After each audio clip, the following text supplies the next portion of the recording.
Everybody, hope everybody is doing well.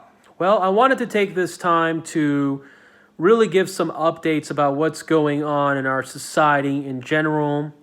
I'm doing a lot, what I can to draw and design better, more attractive cities. You can see here a lot of sketches I've been doing for a while.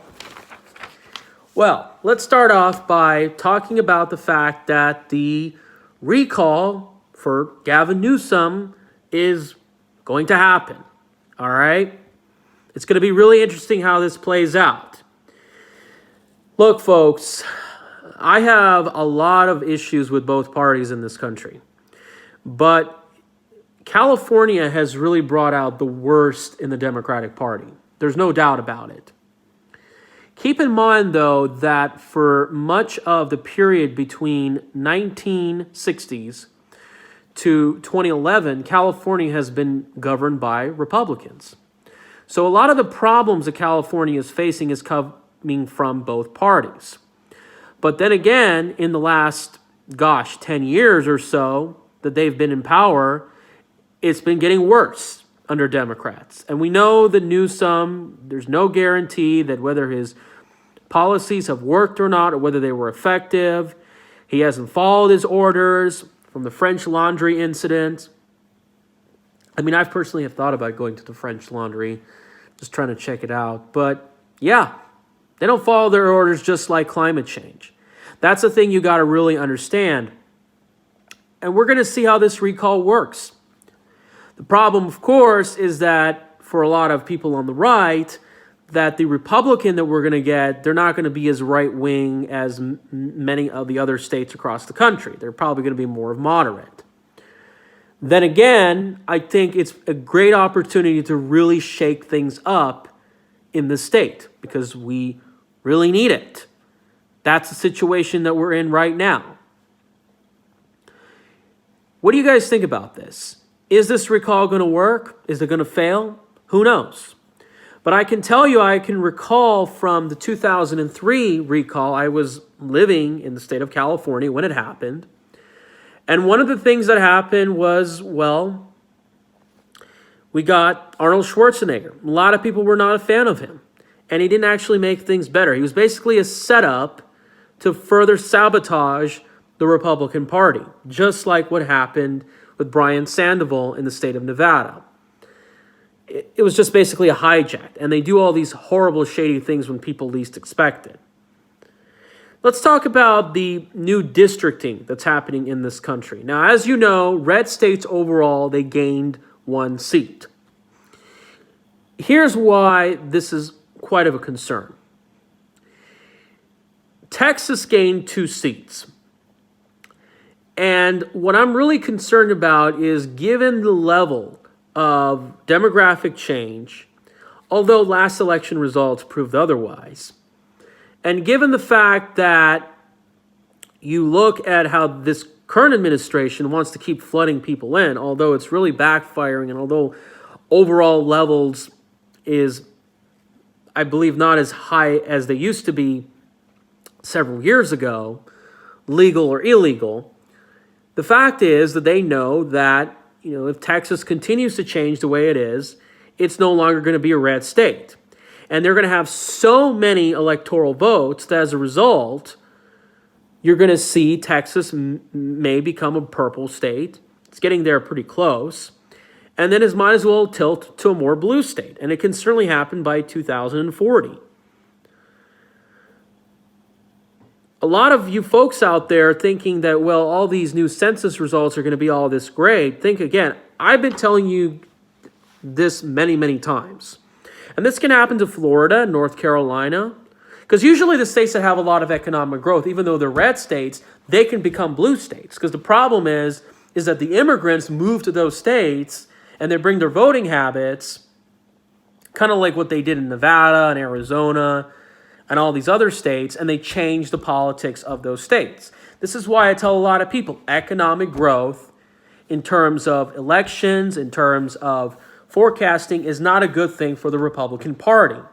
Alabama, Mississippi, Louisiana, they didn't have a lot of economic growth for the last several decades.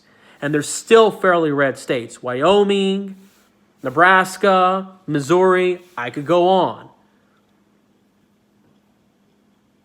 So this is a thing that you have to really understand. And California, to a certain extent, that's what's really, really happened. And people say, well, California is the 5th largest economy in the world. Yeah, but that doesn't mean that Jerry Brown and Gavin Newsom and Dianne Feinstein are to blame for that. They succeed because of other factors. And of course, importing immigrants means that your GDP does go up. But we'll have to wait and see. I mean, I'm telling a lot of people now, the best thing you can do at this time is to consider breaking up the country. And speaking of breaking up, you're seeing there's mass protests along the coastal town of North Carolina, Elizabeth City. How long can this go on, folks? It's just one police incident after another. And the question is, are police getting more aggressive? That's hard to believe. I just think that they're just taking one incident, they're overhyping it, and they're making it sound like, oh, well, there's increased racism by police officers against black people, and just like the whole Asian hate thing. And by the way, I had a nice phone call with this guy who's Filipino descent, and he runs an organization. He's politically active in the Las Vegas Valley, and he is not buying into this crap. He's calling them out. So all this whole racialization is just, look, it's getting out of hand, folks. It's just unbelievable. Tulsi Gabbard, I just made a video about this, exposed what's going on. The racialization is out of control. I have a lot of respect for her. I met her while she was campaigning back in 2019. She's probably one of the so-called progressives that we have left that are actually sane. But anyway, this whole racialization is just getting out of hand. I think a lot of these people are paid. It's overhyped by the media, the NGOs, and they're doing this to kind of fulfill a goal. I think they want to incite more division. They want to incite more conflict. They want to dismantle law enforcement. When the society goes to chaos, when we see the murder rates accelerate from 30 to these really bad inner cities to 100 or more, probably the most dangerous in the entire earth, then they can use it as an opportunity to bring in a stronger and more tougher, insane police state, because that's what they're really, really doing. That's what I think the whole goal about this. I mean, who knows? We may see UN troops start patrolling this whole country, and they're going to be more strict and more picky than ever. Who knows if they'll follow the constitutional amendments? Maybe they can come in front of my door and do all these searches and seizures. They can grab me. I've heard claims about the National Defense Authorization Act. But speaking about this whole race thing, folks, if there was so much systemic racism, why aren't Persians fighting against police brutality? Why aren't Korean Americans fighting against police brutality? Why is this among certain non-European ethnicities? And the answer is very simple. One obvious thing is that certain policies that are supposed to help minorities, particularly blacks, are not working. In fact, they're making the problem worse. And another thing is that, well, you just are going to have to admit that perhaps blacks are more likely to commit crime, and perhaps they're more violent and more aggressive in nature. I mean, why do you think they're so good at professional sports? Maybe there's a correlation to all that. You look at sub-Saharan Africa. They have among the most highest violent crime rates in the world. Think about it. We colonized, Europeans, much of Southeast Asia. They don't have the highest violent crime rates in the world. Why is that? How do you explain that? And they just want to keep saying, well, whites segregated them, whites enslaved them. Well, first of all, you had blacks that had plantations and had black slaves. And I've showed you in a couple of videos before that even my parents' country, Iran, in Persia, there were black slaves. They were part of the Arab slave trade. And by the way, the blacks are the ones that are really behind a lot of these Asian attacks. Keep that in mind. So we're just going to have to admit that these differences are not just systematic, because I see the historical data and evidence. I could be wrong, but based on my observation. And the fact is that these differences cannot die down. There's just going to be conflict, which the conflict is really caused by the media when you think about it, and these NGOs. But given all this tug of war, and I'm paying taxes to support all this crap, I'm getting sick of it, folks. We need to break up. We need a divorce. You don't want these racist cops? Just consider breaking apart the United States. We want to be free of all this, and so these people don't get oppressed. It's ironic how, look at the border situation. I just heard reports that there's pregnant women coming across the border. Like we haven't learned our lesson. And these pregnant women, when the child gets born, it's going to be a U.S. citizen. They're going to get eligible for benefits. They're going to get benefits, who knows until when. They can vote in elections. They can run for public office. And guess what? You're going to see more of these dirty politics, just like you saw in California, all across this country. We need to break up, folks. This is getting out of hand. Honestly. And the real problem is these special interests and these lobbyists. Like Robin Williams have pointed out. This is a quote I posted before. If you're taking a lot of dark money, special interest, corporate money, you should start wearing NASCAR suits to reveal all these donors. Because that's what's really, really going on. That's what the problem is. This is what the main problem is with Nevada, too. MGM Resorts, Jim Murren. He admits that we change laws in our state. They control the Culinary Union. They have ties with Wall Street. They're behind Sizzlack. They were behind Sandoval. This is how it all works. By the way, part of the reason why, which I'm not really focused on, you got to get this party or that party. I just want to get candidates who are working for us. Part of the reason why Republicans are not winning, and I'm supposed to tell you about this a long time ago, is that there's just so much division. But either way, man, this economy is just so fragile. We can hope that there's an economic collapse, so people will learn a lesson. The chaos will accelerate, it will implode, and then we can rebuild things for good. Bring it on. Let's have an economic collapse. I'm getting kind of concerned about this system. I think I want out. Let it implode, let the crap come out of the body, and let us have a healthier and better recovery. Sooner the better. Right now, we have an economic system that is being propped up by very low interest rates. Mortgage rates just came back down because, they're fearing there's going to be more cases. Oh, the vaccine wasn't that great. Yeah, they kept telling us we got to shut down. It didn't work. They were telling us we got to mask up. It didn't work. They told us that we need all this social distancing. Whatever happened to that? Now we need all these vaccines.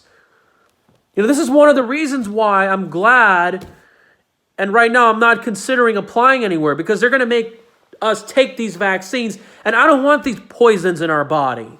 How the hell do I know these things are good for us? Just because we were told that they were good for us? I want to see people who took it, and I want to see whether that vaccine actually worked. But anyway, you talk about the mortgage rates. My gosh. They're coming down again. Because we're having a healthy recovery. But again, if these mortgage rates go up, this economic system is going to fall down like a house of cards. You have no idea whether it's propping up the national debt, whether it is these low mortgage rates that comes from the Federal Reserve and Wall Street with their mortgage-backed securities. If this mortgage rates go up, borrowing costs are going to go up. Prices are going to come down. And if people stop flooding into the markets, the real estate economy is going to implode. And it's going to disproportionately affect Las Vegas, man. I'm telling you. And hopefully this thing will implode. The government defaults, something happens, who knows? We'll get the Great Reset. Lots of jobs get lost. Maybe a lot of these jobs are going to be interfered with technology. And this whole immigration crisis, all this racial tension is just going to really start to get wobbly and crazy. And this whole thing's going to implode. And we're going to have to restructure or break up the United States. That's the thing we got to understand, folks.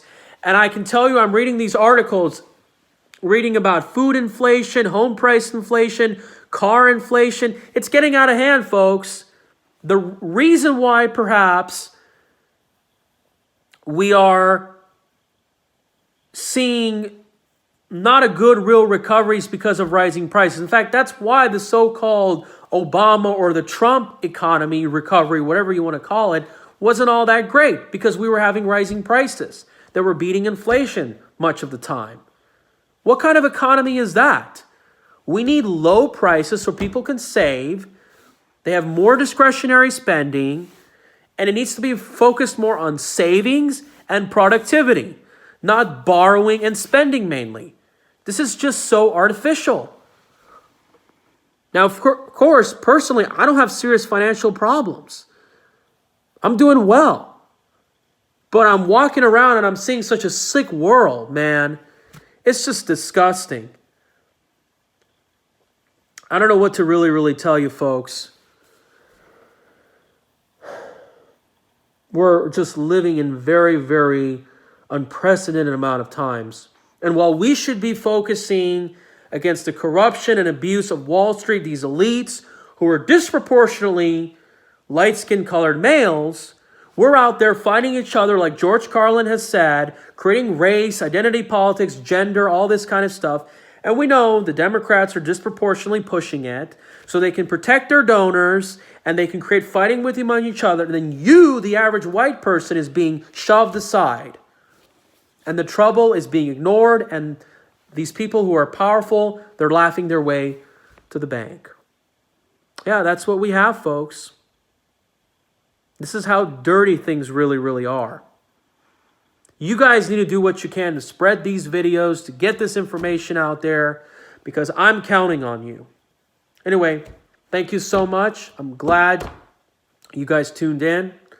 Stay tuned. Talk to you later.